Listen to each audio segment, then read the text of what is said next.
Hi everyone, you're watching Reddit Storytell Times. Welcome to Reddit Story Tell Time. It was a Friday evening, the kind where the week's fatigue settles like a fog, making the house feel quieter than it should. The smell of takeout lingered in the air, and I was sitting at the dining table absent-mindedly scrolling through emails. My wife Laura stood in the kitchen, her back to me chopping vegetables. She didn't need to chop. Her movements were mechanical. Her silence louder than usual. "I need to tell you something," she said. Not looking up, her tone was clipped, devoid of emotion. I glanced up, already sensing that whatever was about to come out of her mouth wasn't good. "What's on your mind?" I asked, trying to sound casual. She stopped chopping, set the knife down with precision, and turned to face me. There was something unsettling in the way she folded her arms across her chest, like she was bracing herself for impact. "I've been seeing someone," she said flat, her words falling like stones into the stillness of the room. For a moment, I didn't react. My brain refused to process what I had just heard. It was as if she'd spoken in a foreign language, and I needed a translator to make sense of it. What I finally managed to say, my voice barely above a whisper, "I've been seeing someone else." She repeated, her eyes locking onto mine, "and I'm going to keep seeing him." The air left my lungs in a single audible exhale. What are you saying, Laura?" She sighed, as if I were the one being difficult. "I need something more." She said, "something exciting, something different. But I still love you, and I don't want to leave you. We can keep what we have, but I also need this. I need him." Her words were so absurd, so unfathomable, that I almost laughed. Instead, I stared at her, searching her face for some sign of regret, guilt, anything that would tell me this was a momentary lapse in judgment. But there was nothing, just cold, calculated resolve. "You need him," I repeated, my voice rising. "What the hell does that even mean? Are you seriously standing there and telling me you want to have your cake and eat it too? It doesn't have to change anything between us," she said, as if that made it better. "We can still have a life together, still be us." I stood up, the chair scraping loudly against the floor. My hands were trembling, so I clenched them into fists at my sides. "How long has this been going on?" I demanded. 6 months, she admitted, her tone eerily calm. 6 months, half a year of lies, half a year of her sharing herself with someone else. While I worked late, made her coffee in the mornings, and kissed her goodnight, thinking we were still a team. "Who is he?" Asked. My voice was quiet now, cold and sharp like a blade. "It doesn't matter," she said, shaking her head. "That's not the point. The hell it isn't." I snapped. "Who is he?" She hesitated just for a moment. Someone I met at work, of course, the late nights, the sudden enthusiasm for office outings. It all made sense. Now I felt like a fool for not seeing it sooner. "Unbelievable," I muttered, running a hand through my hair. "And you just assumed I'd be okay with this, that I just share you." "I didn't assume anything," she said, her voice rising for the first time. "I'm telling you how I feel. I'm being honest with you, which is more than I can say for most people in my position. I'm not asking for permission. I'm telling you how it is." I stared at her, stunned by her audacity. There was no apology, no attempt to soften the blow, just this brazen declaration, as if she were doing me a favor by being honest. For a long moment, neither of us spoke. The only sound was the distant hum of the refrigerator. Finally, I said, "You know what? You're right. You're not asking for permission, and I'm not giving it." Her brow furrowed. "What does that mean? You'll see," I said, turning and walking out of the kitchen. My heart was pounding in my chest, but my mind was already racing. Head forming a plan. I didn't yell. I didn't throw things. I didn't beg or plead or try to make her see reason. No, I would do none of that, because in that moment I knew exactly what I needed to do. I didn't sleep that night. I lay in bed staring at the ceiling, listening to the soft, rhythmic sound of Laura's breathing beside me. How could she sleep so soundly after dropping a bomb like that? I glanced at her silhouette in the dim light, feeling an unfamiliar mixture of disgust and pity. For 6 months, she had carried on this betrayal, coming home to me with the same smile, the same kisses, the same casual conversations about her day. The thought of her in another man's arms, laughing, kissing, touching, made my stomach turn. But more than anger, I felt something else, something colder, resolve by the time the first rays of sunlight pierced through the blinds. I had already started to form a plan. It wouldn't be rash or impulsive. No, I'd play the long game if she wanted to see other men, and still expect me to be here waiting like a fool. She was about to learn just how wrong she was. The next morning, I acted as if nothing had happened. I made coffee the same way. I always did: 1 sugar for me, 2 for her. I even kissed her cheek as she sat at the dining table, scrolling through her phone, her expression annoyingly serene. "Hey, heading to work early today," I said. "Casually, big project?" she asked without looking up. "Yeah, something like that." I didn't wait for a response. I grabbed my briefcase and left the house, my mind racing as I drove to the bank. Over the next week, I began the careful process of dismantling our shared life.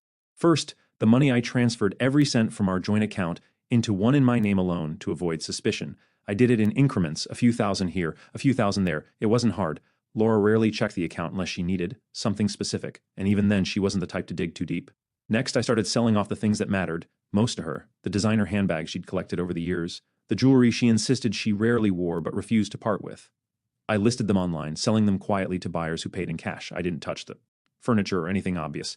Not yet I needed her to believe that everything was normal in the evenings. I played my part. I laughed at her, jokes nodded along to her stories, and even pretended not to notice when she stayed out late. Each time, she walked through the door smelling of a perfume I didn't recognize. I clenched my teeth and reminded myself that this was temporary. It wasn't easy. There were moments when I wanted to explode, to confront her, to make her feel the pain she was inflicting on me. But I I stayed calm, collected one night as I lay awake while she slept beside me. My thoughts drifted to the past, to the woman I thought I married, Laura, and I had met at a mutual friend's party. She'd been radiant, full of energy, and I'd been captivated by her confidence. She was the kind of person who lit up a room, who made you feel like you were the only one that mattered. I fell hard and fast, and when she said yes to marrying me, I thought I was the highest man alive. But now, as I thought back on our years together, I began to see things differently, the way she always had to be the center of attention, the way she dismissed my concerns with a laugh or a wave of her hand, the way she always seemed to need more excitement, more validation, more everything the cracks had always been there. I just hadn't wanted to see them. By the end of the week, I had drained our account, sold what I could, and packed a few essentials, a suitcase of clothes, important documents, and the things that mattered most to me. Not her. On Saturday morning, Laura announced she'd be out for the day, going to the spa with some friends.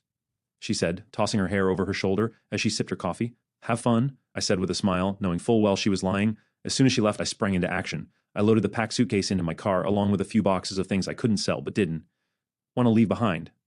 Then I walked through the house one last time, taking in the life we built together, the photos on the walls, the furniture. We picked out the little mementos from vacations and anniversaries. It all felt hollow now, like props in a play I no longer wanted to star in.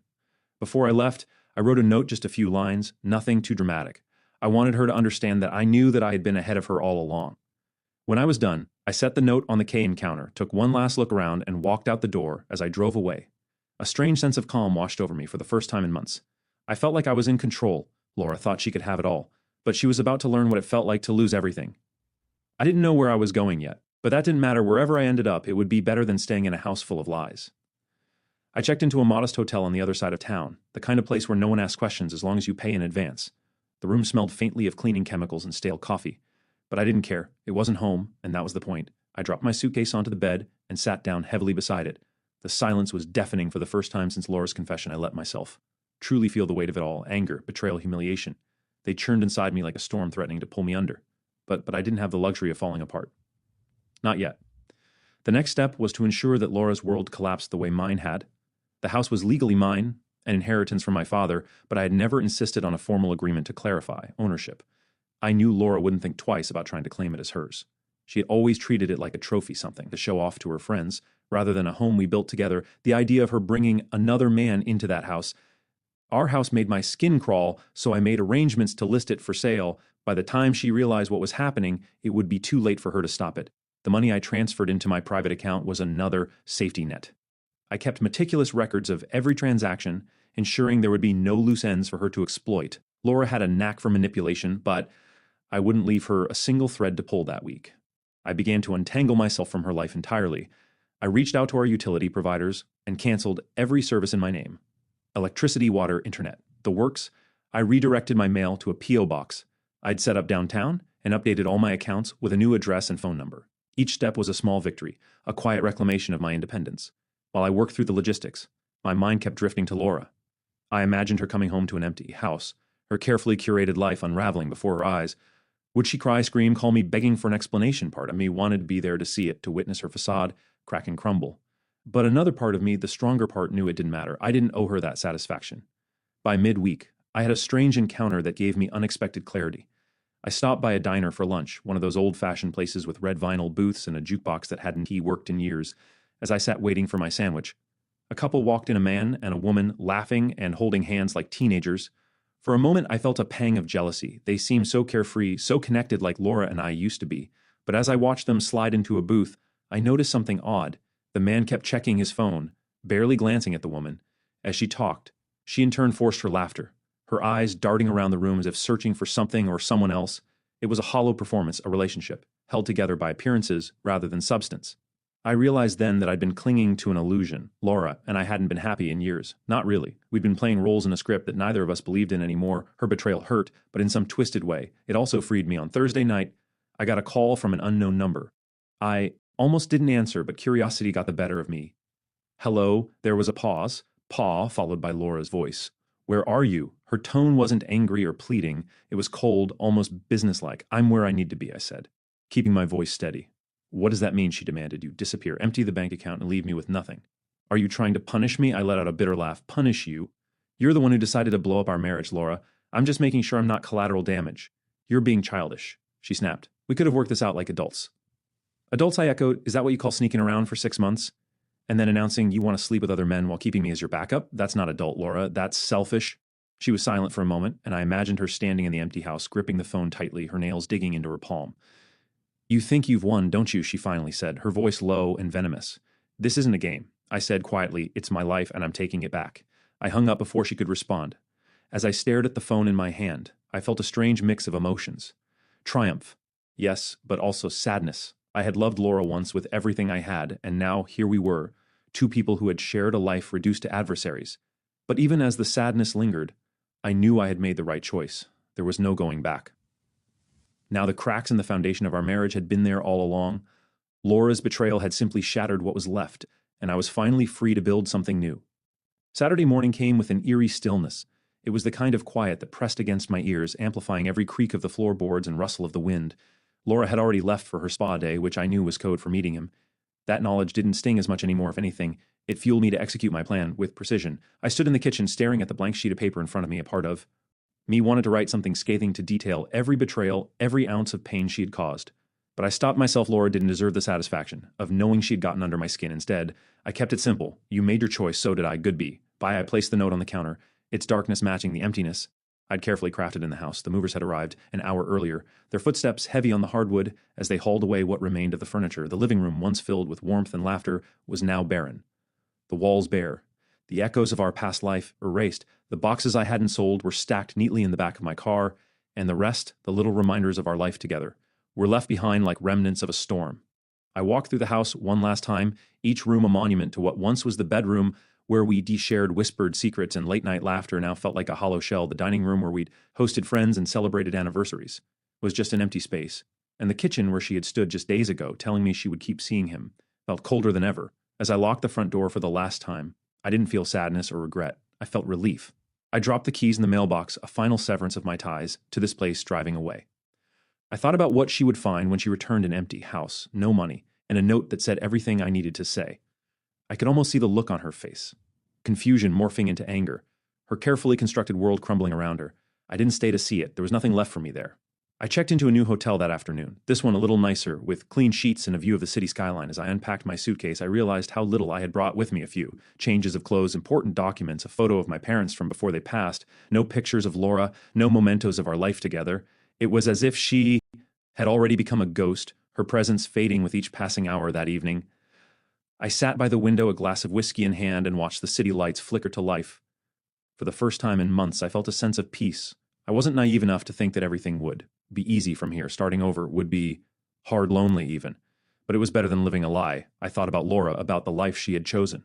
Maybe she would try to contact me again to plead or curse or justify her actions. Maybe she wouldn't. Either way, it didn't matter. She had made her choice, and so had I.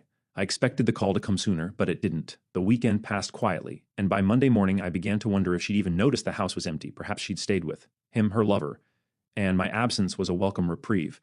But when the phone rang late Monday evening, her name lit up the screen. I stared at it for a moment, debating whether to answer the last time we'd spoken. I had made it clear where I stood. What more could she possibly want? Curiosity got the better of me. "Hello. What the hell, Nathan?" she snapped. No gray. No, just raw, unfiltered anger. "Good evening to you too, Laura," I said, my tone calm, almost amused. "Don't play games with me," she hissed. "Where are you and what did you to the house?" I leaned back in the chair, letting the silence stretch just long enough to unsettle her. "I don't know what you mean," I said. "Finally, what's wrong with the house? It's empty." She shouted. "Everything is gone, the furniture, the money, all of it." "Where is my stuff, Nathan?" "Your stuff?" I echoed, fidgeting confusion. "You mean our stuff? The things we bought together with my money? Those things you had no right." She spat, her voice cracking with frustration. "I had every right," I said, my tone hardening. "You made it clear, Laura. You wanted your freedom, your excitement, your something more, so I gave it to you. You're free. Enjoy it for a moment." There was only the sound of her breathing, ragged and uneven. I could picture her, pacing the empty house, her perfectly curated life reduced to nothing but echoes. "You're pathetic," she said finally, her voice low and venomous. This is your way of getting back at me, taking everything and running away. You're a coward." I laughed, a dry, humorless sound. Coward, that's rich, coming from the woman who lied to her husband for 6 months and expected him to just accept it. "You thought you could keep me on a leash while you played house with someone else. Who's the coward?" "Laura." She didn't respond immediately, but I could hear her breathing quicken. "You won't get away with this," she said. "I'll take you to court. I'll get everything back. You can try." I said, "But the house was mine before we got married. The accounts are in my name, and I've got receipts for every dollar I took. Good luck explaining to a judge why your husband should have to fund your affair." Her silence was deafening for the first time in years. I felt like I had the upper hand, and it wasn't about power, it was about closure. I was indeed the fool she thought I was. You ruined everything, she said finally, her voice barely above a whisper. Noah, you did that all on your own. I ended the call and blocked her number in the days that followed. I allowed myself small moments of satisfaction, imagining her trying to pick up the pieces she would have to figure out how to pay the bills, find a way to explain the situation to her friends, and confront the reality of what she had done. But even as I thought about her, I found myself caring less with each passing day.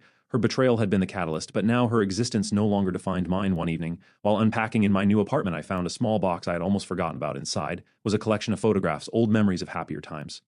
I hesitated for a moment, then sifted through them. There we were, on our honeymoon, smiling on a sun-drenched beach, a picture from our first Christmas together, the tree lopsided, but decorated with care. A candid shot of Laura laughing, her head thrown back in pure unguarded joy. For a fleeting moment, I felt a pang of sadness. These weren't the memories of a woman who would betray me. They were memories of someone who at one point truly loved me, or at least I believe she had. But that version of her was gone, and so was the man who had once adored her without hesitation. I closed the box and set it aside. Maybe one day I decide to throw it away, but for now it was just another artifact of a life I had left behind. By the end of the week I had settled into my new routine work gym, a drink at the corner bar. My apartment was small but cozy, filled with only the things I needed and nothing more. One night, as I sat by the window watching the city lights, I thought about what lay ahead. Starting over wouldn't be easy, but it wasn't supposed to be. Growth came from struggle, and I was ready to grow. Laura had chosen her path, and I had chosen mine for the first time in years. I felt like I was walking forward, unburdened by the weight of someone else's expectations. The cracks in our marriage had been there for a long time, but now I could finally see the light shining through. Dear listeners, please share your thoughts in the comments, and do not forget to like, share, and subscribe to the channel.